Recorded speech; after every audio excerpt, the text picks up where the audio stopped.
উত্তর ভারতের নানা স্থানে ঘুরতে ঘুরতে নৈনিতালে এসেছি। নভেম্বরের শেষে নৈনিতাল প্রায় জনহীন। আমাদের হোটেলের দোতলায় আমি আর একজন বাঙালি প্রৌঢ় ডাক্তার দুজন আছি। হোটেলটি পাহাড়ের মাথায় বনের ধারে, নিচে নীল হ্রদ, পাহাড় ঘেরা।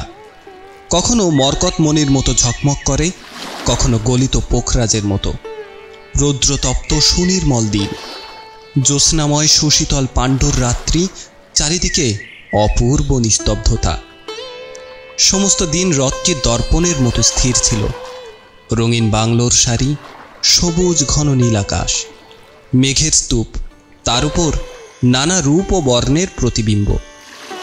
সন্ধ্যাবেলায় পশ্চিম আকাশে মেঘপুঞ্জে রঙের ঠেলাঠেলি, দিগ্ধধুরা হোলি খেলায় মেতে উঠল হ্রদ সুবর্ণ বর্ণ। তারপর পাইন বনের পিছনে চাঁদ উঠল।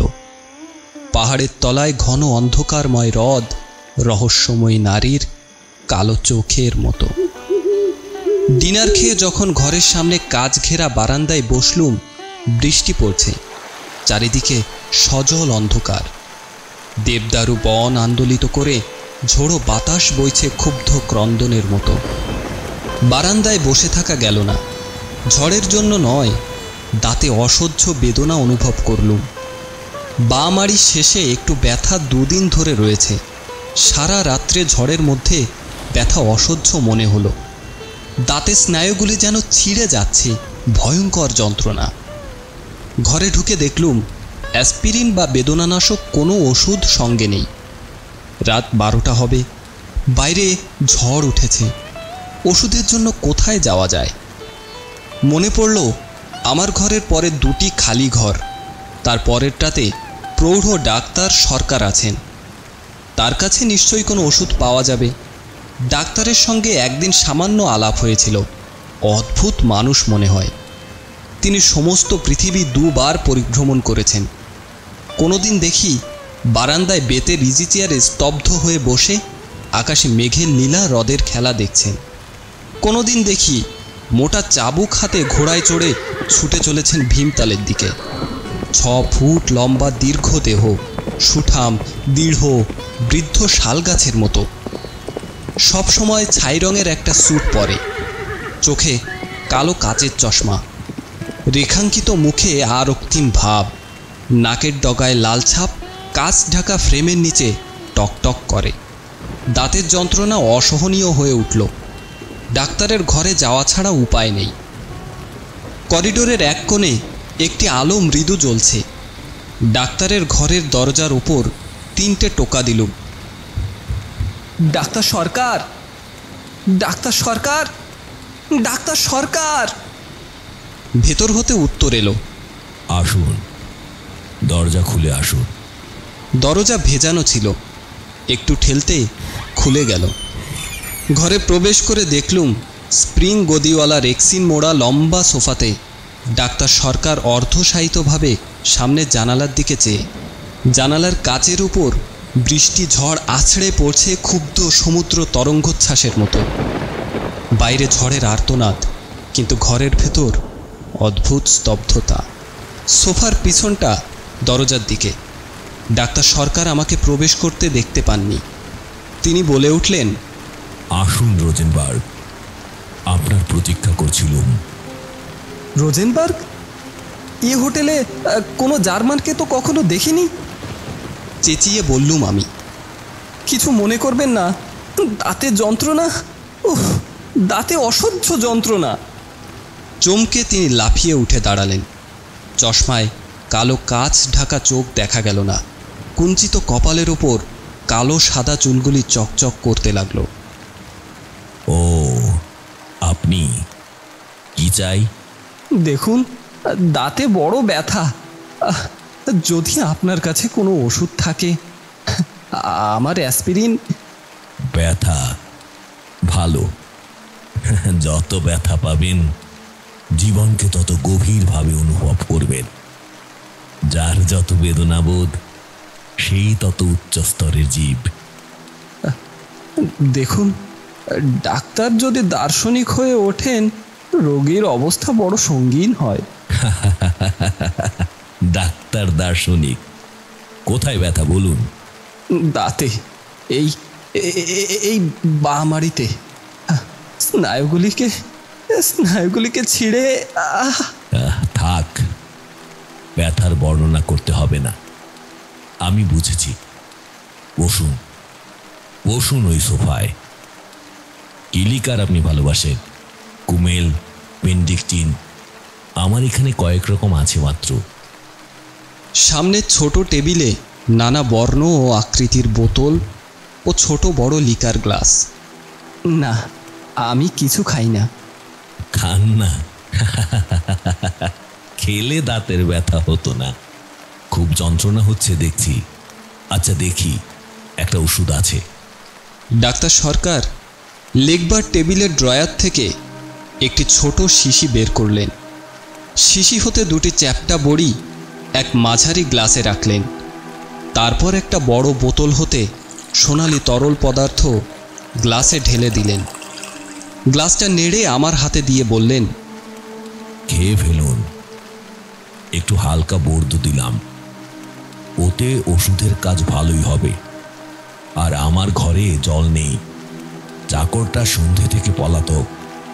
ভাবুন, ওষুধের অনুপান হচ্ছে দক্ষিণ ফ্রান্সের সূর্যালোক পুষ্ট রক্তিম দ্রাক্ষারস।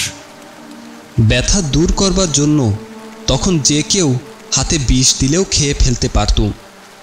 বড়ি মিশ্রিত বর্দ এক চুমুকে খেয়ে ফেললুম। ডাক্তার সরকার আমার মুখোমুখি বসলেন সোফায় হেলান দিয়ে। ছোট গ্লাস হতে এক চুমুক ওয়াইন খেয়ে বললেন, কেমন মনে হচ্ছে? বেদনা কম মনে হচ্ছে। ব্যাস, তাহলেই হলো।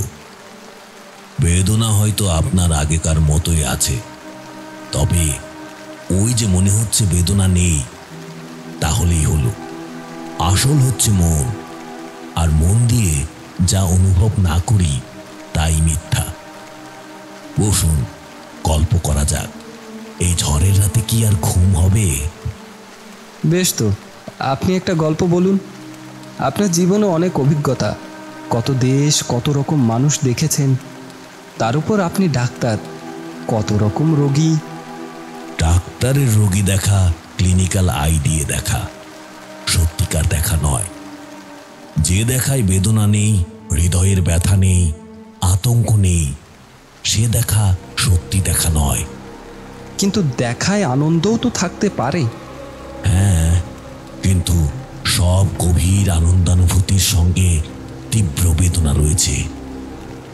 শুধু মনের ব্যথা নয়, দেহের ব্যথাকেও যত রকম ভাবে, যত নতুন নতুন করে জানতে পারবেন, জীবনকে তত গভীরভাবে জানবেন, প্রাণের মর্মস্থলে গিয়ে পৌঁছবেন। এই দেহ মনের বেদনার অভিজ্ঞতায় আমাদের সত্তা গড়ে ওঠে, আমাদের ব্যক্তিত্ব প্রকাশিত হয়। আপনার জীবনে বহু অভিজ্ঞতা আছে মনে হয়। হ্যাঁ, নব নব অনুভূতি লাভের তৃষ্ণা আমাকে সারা জীবন দিশেহারা করেছে। ডাক্তার রূপে আমাকে দেখতে হয়েছে মানুষের দেহ মনের ভাঙনের রূপ, তারপর বেদনার মূর্তি। সেজন্য প্রকৃতি বা মানব সৃষ্ট পরিপূর্ণ সৌন্দর্য দেখবার জন্য আমি দেশ হতে দেশান্তরে ঘুরেছি। দেহের সমস্ত স্নায়ু শিরা উপশিরায় রক্তস্রোত দিয়ে প্রাণের গতি, উল্লাস, আনন্দময় অভিব্যক্তি অনুভব করতে চেয়েছি। এমনি ঝড়ের রাতে আমি সাঁতরে পদ্মা পার হয়েছি, বন্যায় নগর গ্রাম ভেসে যেতে দেখেছি।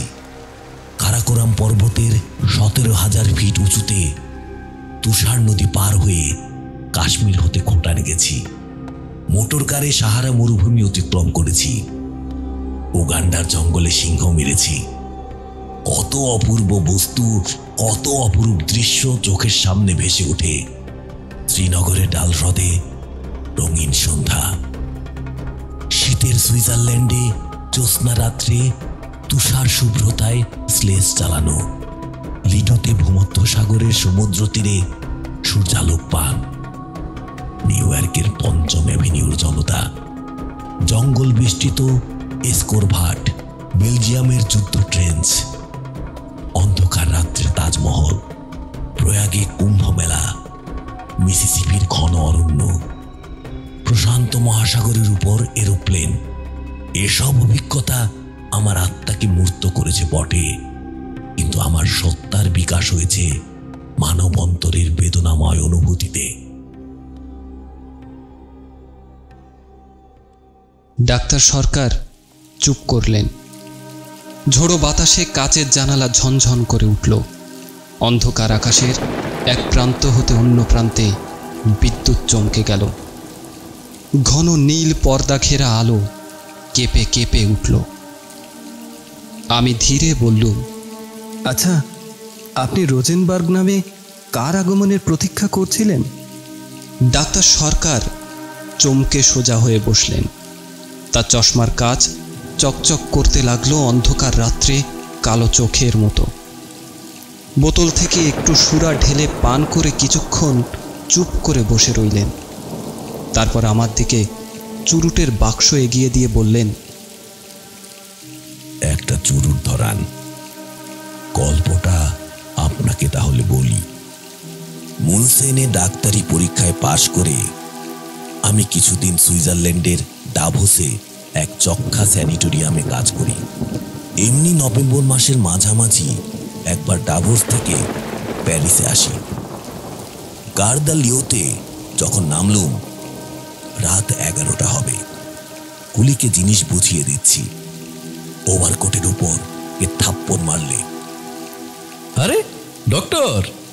ফিরে দেখি রিচার্ড রোজেনবার্গ, আমাদের স্যানিটোরিয়ামের একটি রোগী। লোকটির বয়স 40-এর কাছাকাছি হবে। দেখতে আমার চেয়েও লম্বা। বহুদিন রোগে ভুগে শীর্ণ শুষ্ক মুখ, চোখে একটা তীব্র ক্ষুধিত দৃষ্টি। তার বা পায়ের গোড়ালির এক হাড়ে যক্ষা। 6 বছর স্যানিটোরিয়াম বাসের পর প্রায় সেরে গেছে। এখন ক্রাচের সাহায্যে পা তুলে খটখট করে ঘুরে বেড়ায়। লোকটি জাতিতে সুইস।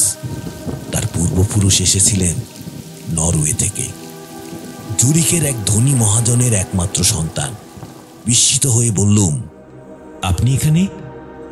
পরশু আপনার জ্বর হয়েছিল। আপনার তো স্যানিটোরিয়াম হতে বার হওয়া বারণ। আমি পলাতক ডক্টর, প্রাণ হাঁপিয়ে উঠছিল।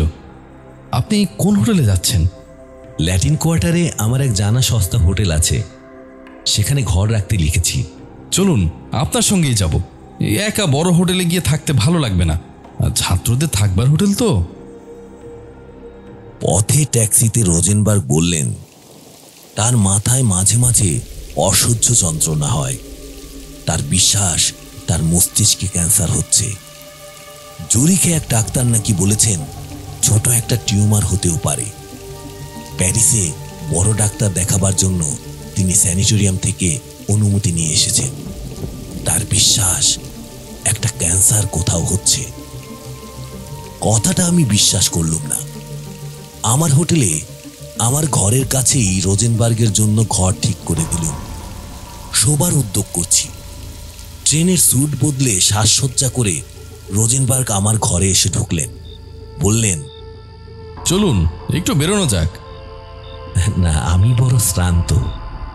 6 বছর পরে প্যারিসে এলুম, একটু ঘুরে দেখবো না? Tender is the night. আপনি ঘুরে আসুন, আমি জামা কাপড় ছেড়ে ফেলেছি।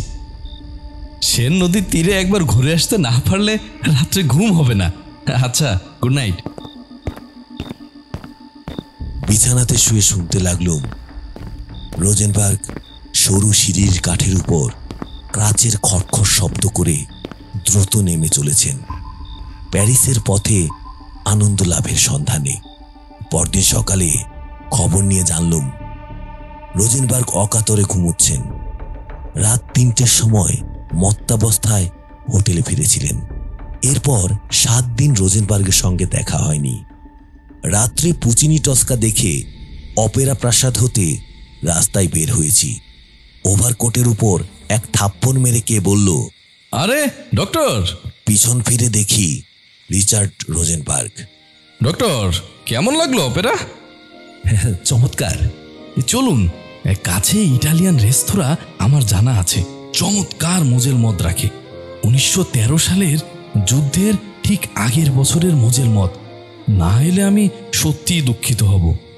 অপেরার সঙ্গীত লহরী শ্রবণে অন্তর তখন উল্লসিত। শার্লি আপেনের সুরদীপ্ত মহান কণ্ঠধ্বনি কানে বাজছে।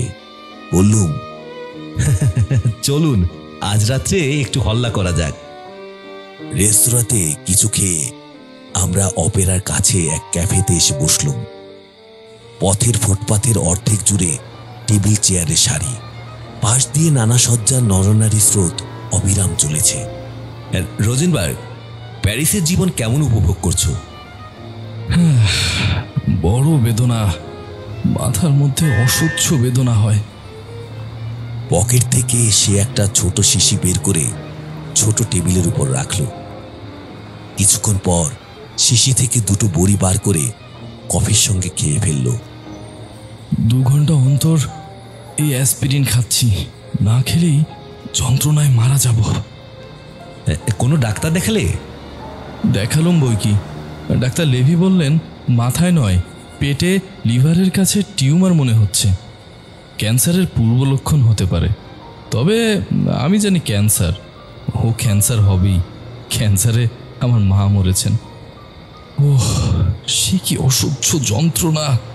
সহসা সে থামল। দেখলুম জ্বালাময় তীক্ষ্ণ দৃষ্টিতে পথের সুসজ্জিতা বারবিলাসিনীদের দিকে চেয়ে আছে। 3টি রূপাজিবা চলেছে শিকারের সন্ধানে। রোজেনবার্গের চেয়ারের পাশে খাড়া করা ক্রাস দুটির দিকে বক্র দৃষ্টিতে চেয়ে তারা চলে গেল। রোজেনবার্গের শীর্ণ মুখ আরো কালো হয়ে উঠল। বললুম, ডাক্তাররা তো নিশ্চিত রূপে কিছু বলছেন না। নিশ্চিতভাবে কে কি বলতে পারে? অহর্নিশি এই যে অসহ্য ব্যথা অনুভব করছি। ক্যান্সার রোগীকে দণ্ডে দণ্ডে পলে পলে মরতে আমি দেখেছি। তার সব সিমটম আমি জানি। ওয়েটার, আরো 2 গ্লাস। আচ্ছা, আপনি তো ডাক্তার, ক্যান্সারের কোনো চিকিৎসা আছে? এখনো পর্যন্ত আমাদের জানা নেই। নানা পরীক্ষা চলছে। শুধু রোগী অসহ্য যন্ত্রণা ভোগ করে মরে। একদিন তো আমাদের প্রত্যেককে মরতে হবে। ক্যান্সারের রোগী যদি আত্মহত্যা করে তাতে দোষ কি? প্রাণ অমূল্য, প্রাণকে আমরা এখনো সৃষ্টি করতে পারিনি। স্বইচ্ছায় তাকে বিনাশ করার অধিকার আছে কি? শুধু যন্ত্রণা ভোগের অধিকার আছে। আমি আত্মহত্যা করতে পারি। আমার মা নেই, বাবা 2 মাস হলো মারা গেছে। কিন্তু এক বুড়ি দিদিমা আছেন, তিনি মনে বড় আঘাত পাবেন। ওয়েটার, এই নোটটা ভাঙিয়ে আনো দেখি। ক্যাফের এক ওয়েটার এগিয়ে আমাদের কাছে এলো। রোজেনবার্গ তার বুকের পকেট থেকে এক মোটা মানিব্যাগ বের করল। নানা রঙের নোটে ভরা। নোটের তারা থেকে একখানি 1000 ফ্রাঙ্কের নোট বের করে ওয়েটারের হাতে দিল। তারপর মানিব্যাগটা খুলেই টেবিলের উপর রাখল। শুধু ক্যাফের নয়, রাস্তার লোকেও দেখতে পেল নোট ভরা মানিব্যাগ টেবিলের উপর পড়ে রয়েছে। ব্যাগটা তুলে রাখো রিচার্ড। এ ব্যাগে মার্ক ফ্রাঙ্ক ডলারে 30,000 ফরাসি ফ্রাঙ্কের বেশি আছে। রোজেনবার্গ কথাগুলো এত উচ্চস্বরে বলল যে রাস্তার লোকও শুনতে পেল। ক্যাফের লোকেরা আমাদের টেবিলের দিকে অবাক হয়ে চেয়ে রইল। আস্তে, এত চেঁচামেচি করছো কেন? ব্যাগটা পকেটে রাখো। এত টাকা পকেটে নিয়ে প্যারিসের রাস্তায় এরকম ভাবে ঘোরার মানে কি? মানে কি? বেশ বলেছ ডক্টর। আচ্ছা, তোমাকে ধাঁধা দেওয়া যাচ্ছে, উত্তর দাও। একটা লোক 30,000 ফ্রাঙ্ক পকেটে নিয়ে সবাইকে দেখিয়ে প্যারিসের রাস্তায় ঘুরে বেড়াচ্ছে কেন? হ্যাঁ, জীবনটা একটা গোলক ধাঁধা নয় কি? একবার প্রবেশ করলে সব সময় তা থেকে বের হওয়ার পথ খুঁজে পাওয়া যায় না। দেখো, এর চেয়ে কম টাকার জন্য প্যারিসের পথে লোক খুন হয়েছে। বাহ, বেশ বলেছ। শোনো ডাক্তার, তোমার সঙ্গে আমার দেখা হলো, ভালোই হলো। আমার যেরকম শরীরের অবস্থা, যে কোনো সময় কিছু ঘটতে পারে। আমার যদি হঠাৎ মৃত্যু হয়, দেখো আমি এখন লক্ষপতি, আমার আমার সম্পত্তির অর্ধেক আমি এক ক্যান্সার রিসার্চ হাসপাতালে দিয়ে যেতে চাই। আমার একটা উইল আছে, স্যানাটোরিয়ামে আমার ঘরে নয়, এক জায়গায় লুকানো আছে, সেটা তোমায় বলে যেতে চাই। সহসা রোজেনবার্গ চুপ করে পথের দিকে চাইল। আমাদের কাছ দিয়ে একটা যুবক ও যুবতী যাচ্ছিল। যুবকটি কদাকার ভীম প্রকৃতির দেখতে, প্যারিসের গুন্ডা দলের মনে হয়। যুবতী কিন্তু পরমা সুন্দরী, সদ্য প্রস্ফুটিত শ্বেতপদ্মের মতো স্নিগ্ধ লীলায়িত মূর্তি। রোজেনবার্গ দাঁড়িয়ে তাদের দিকে চেয়ে ডাকল, হ্যালো ম্যাডাম। মেয়েটি হেসে এগিয়ে এলো। আমাদের টেবিলে আমাদের দুজনের মাঝে চেয়ারে এসে বসল। যুবকটি কিন্তু কোথায় সরে পড়ল। হ্যালো ম্যাডাম, কি খাবে? হ্যাঁ চলো না, এক রেস্তোরাঁতে যাওয়া যাক। সন্ধ্যে থেকে খাইনি, বড় খিদে পেয়েছে। ম্যাডামের দুই চোখে কৌতুকময় হাসি। রোজেনবার্গ তার দিকে মন্ত্রমুগ্ধের মতো চেয়ে বলল, আমরা এই খেয়ে এলুম, এই নাও, কাল সকালে খেও।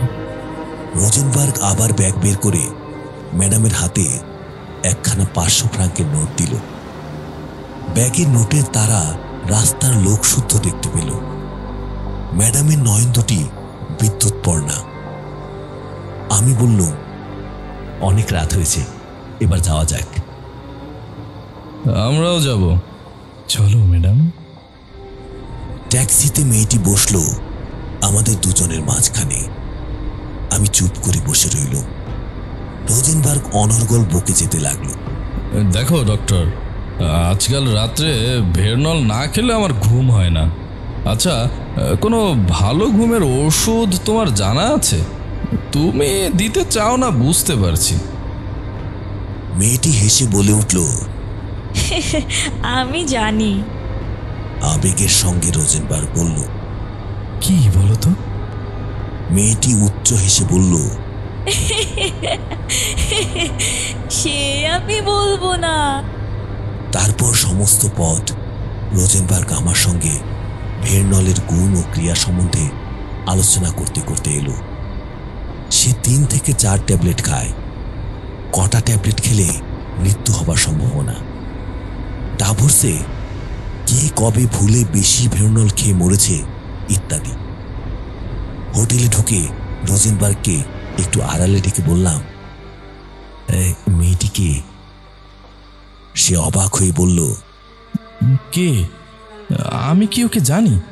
ওকে আমি চিনি না। বিস্মিত হয়ে বললুম, তাহলে তুমি ওকে জানো না? তোমার সঙ্গে এত টাকা রয়েছে, ব্যাগটা না হয়? দেখলুম আমাদের ট্যাক্সির পেছনে আরেকটা মোটর কার আসছিল। রোজেনবার্গের বিস্তীর্ণ পাণ্ডুর মুখে অদ্ভুত হাসি খেলে গেল। ডক্টর, এই পৃথিবীতে আমরা কে কাকে জানি? মেয়েটিকে নিয়ে রোজেনবার্গ তার ঘরে গেল। আমি আমার ঘরে গিয়ে কোচে ক্লান্ত হয়ে বসে পড়লুম। বাইরে টিপটিপ বৃষ্টি পড়ছে, বাতাস বইছে খ্যাপা কুকুরের অবিশ্রান্ত আর্তনাদের মতো। সমস্ত হোটেল নিঝুম নিদ্রিত। এই রাত্রে ঘুমবার আশা নেই। ফায়ারপ্লেসের উপর 88 শতাব্দীর পুরাতন ঘড়িটা শূন্যভাবে চেয়ে রইল। মোপাসার একটি গল্পের বই নিয়ে পড়তে বসলুম। কখন ঘুমিয়ে পড়েছিলুম জানি না। জানালায় শার্সের ঝনঝন শব্দে ঘুম ভেঙে গেল। ঝড় উঠেছে, তার সঙ্গে মৃদু তুষারপাত। বাহিরে উন্মত্তা প্রকৃতি, গর্জমান অন্ধকারে বিদ্যুতের ঝিকিমিকি। কিন্তু হোটেল অস্বাভাবিক নিস্তব্ধ। চমকে উঠল। রোজেনবার্গের ঘরে কি হয়েছে কে জানে। মেয়েটি নিশ্চয়ই কাজ শেষ করে চলে গেছে। পাশের স্নানের ঘরে জলের কল ভালো করে বন্ধ হয়নি। জলের ফোঁটা টপ টপ করে পড়ছে। মনে হলো কে যেন আমাকে ডাকছে।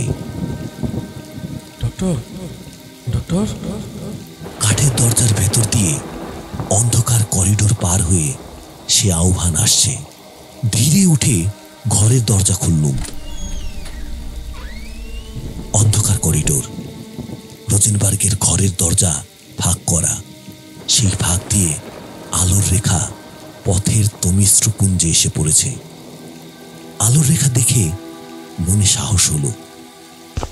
চকিত পদে করিডোর পার হয়ে রোজেনবার্গের ঘরে প্রবেশ করলাম। স্তব্ধ ঘর।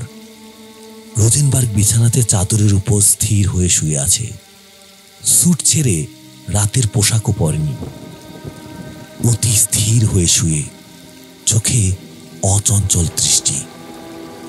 পাশে ছোট টেবিলে ভেরনলের শূন্য শিশি, দুটি খালি বোতল ও খালি গেলাস। মেয়েটি কোথাও নেই।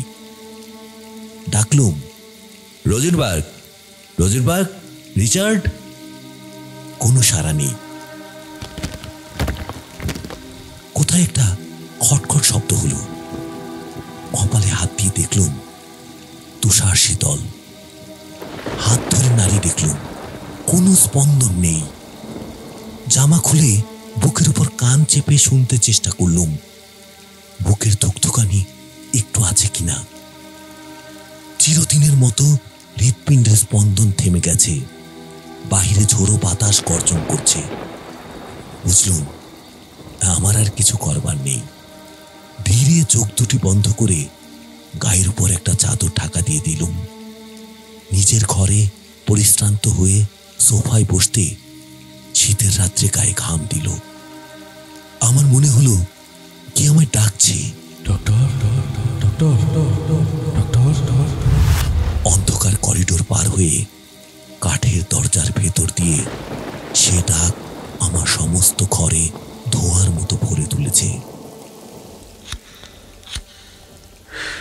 একটা সিগারেট ধরালুম, একটা জানলা খুলে দিলুম।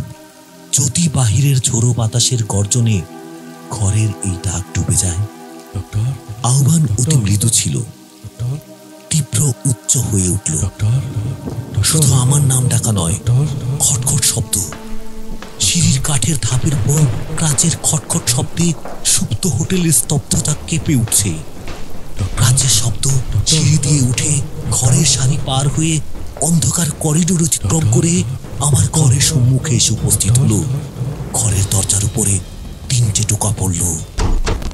Doctor, doctor, doctor. তখন আতঙ্কে মূর্ছা যাওয়া উচিত ছিল, কিন্তু আমি আতঙ্ক রস অনুভব করতে চেষ্টা করছিলাম। রিচার্ড রোজেনবার্গের প্রেতাত্মা দেখতে আমি প্রস্তুত। বললুম, আসুন। ধীরে দরজা খুলে গেল। অন্ধকার পটভূমিতে ছবির মতো রিচার্ড রোজেনবার্গের মূর্তি ফুটে উঠল।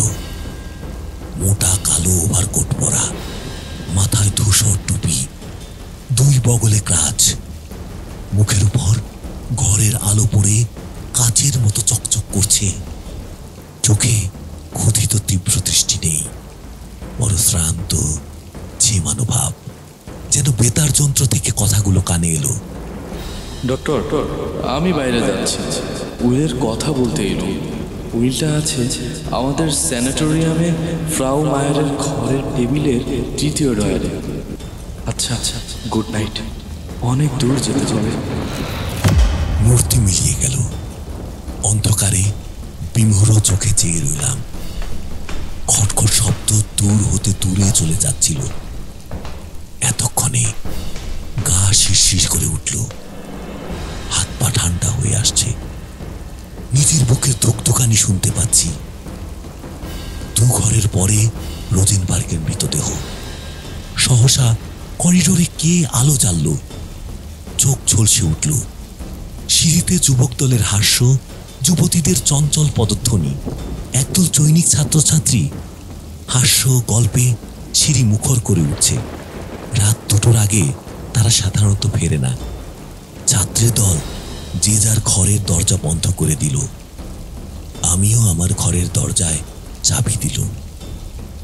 হোটেল আবার সুপ্ত, স্তব্ধ। ঝড় থেমেছে। নিঃশব্দে শুভ্র তুষারপাত হচ্ছে, যেন কে দোলন চাপা ফুলের পাপড়ি ছিঁড়ে ছিঁড়ে চারদিকে ছড়িয়ে দিচ্ছে। খোলা জানলার কাছে একটা সিগারেট ধরিয়ে বসল আলোর আশায়। ডাক্তার সরকার চুপ করলেন। আমি নিঃশব্দে চুরুট টানতে লাগলুম।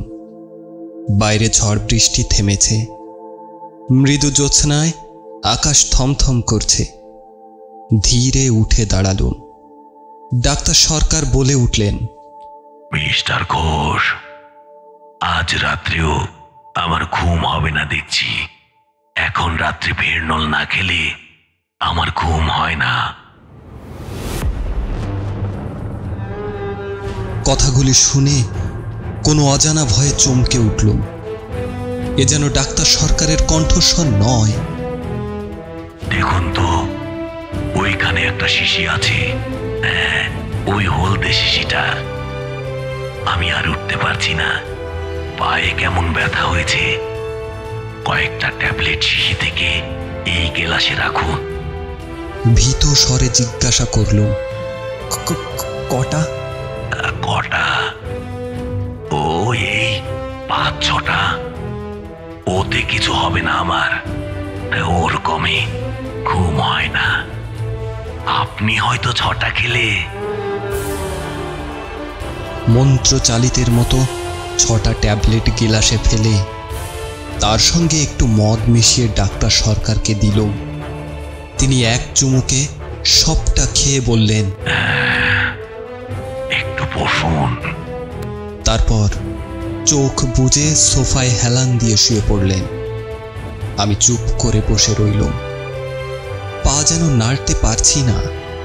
ঘরের স্তব্ধতা পাথরের মতো ভারী। জানালার কাঁচ ঝকমক করছে অবগুণ্ঠিতা নারীর ভীত ব্যাকুল দৃষ্টির মতো। কতক্ষণ বসেছিলুম জানি না। কালের স্রোত যে বয়ে চলেছে সে অনুভূতি হারিয়ে ফেলেছিলুম। মনে হলো খটখট শব্দ আসছে। কাঠের মেঝের উপর ক্রাচের খটখট শব্দ। সে শব্দ সিঁড়ি দিয়ে উঠে আমার ঘরের পাশ দিয়ে বারান্দা পার হয়ে ঘরের সামনে এসে থামল। দরজার উপরে 3টে টোকা। ভয় শিউরে উঠলুম, চেঁচিয়ে উঠলুম, ডাক্তার সরকার, ডাক্তার সরকার, ডাক্তার সরকার। কোনো সাড়া নেই। প্রাণপণে চেঁচালুম, ডাক্তার সরকার, ডাক্তার, ডাক্তার। নিঃসাড় স্পন্দনহীন দেহ। ডাক্তার সরকারের হাত ধরে ঝাঁকুনি দিলুম। বরফের মতো কনকনে হাত। নাড়ি খুঁজে পাওয়া গেল না। নাকের কাছে হাত রাখলুম। বুকের ওপর কান দিয়ে শুনতে চেষ্টা করলুম। নিশ্চল হৃৎপিণ্ড। দেহে রক্ত চলাচল নেই। ডাক্তার সরকার মৃত। হয়তো ভেরনলের মাত্রা অধিক দিয়েছি। বিবর্ণ মুখ সাদা মুখোশের মতো। আতঙ্কে বিহ্বল দৃষ্টিতে দরজার দিকে তাকালুম। দরজার ওধারে রিচার্ড রোজেনবার্গের প্রেতাত্মা, আর এধারে ডাক্তার সরকারের মৃতদেহ। কালো চশমার কাচের পেছনে চোখ দুটো নড়ে উঠল, শিউরে উঠল। ডাক্তার সরকার বলে উঠলেন,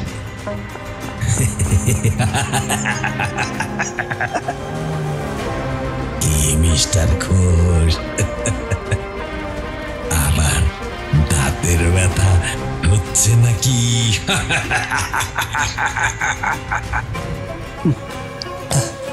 না। তবে ভয় পেয়েছেন? না।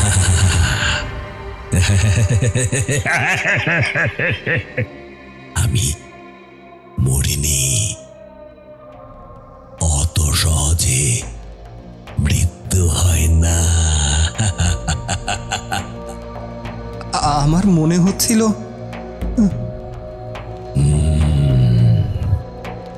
সে